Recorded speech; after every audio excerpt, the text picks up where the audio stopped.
Pennsylvania primary election, Lebanon County took away its unstaffed ballot drop box and replaced it with a staffed drop-off location.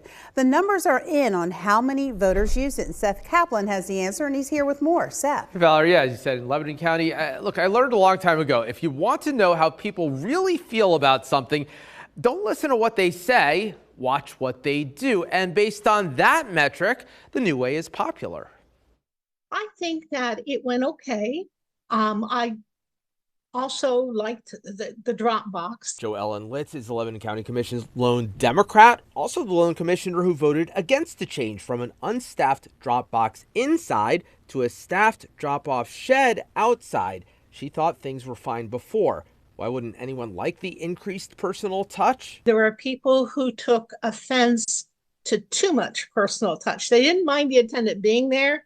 They didn't like not being able to put their ballot into the ballot box. But she said she didn't hear a lot of complaints, not the old way or the new way. It's just a lot more convenient for people to use that method. Having that access point out in our parking lot where people could just drive back right up and drop it off as opposed to walking up. One reason why election office head Sean Drasher thinks people seem to embrace the staffed drop-off shed. You used to have to clear building security to walk in and drop off a ballot. I very much appreciate the security in the building.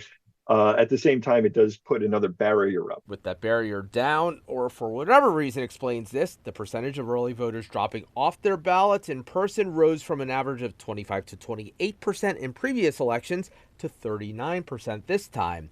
In this red county, Republican drop-off ballot voters used to outnumber Democrats 2-1. This time, ours outnumbered D's 3-1 among voters dropping off their ballots in person. So we saw growth in both those areas. And it's interesting. We don't know exactly why we saw the growth, especially in the party difference. It's just different. It's okay, but it is different, and we do have to acknowledge that.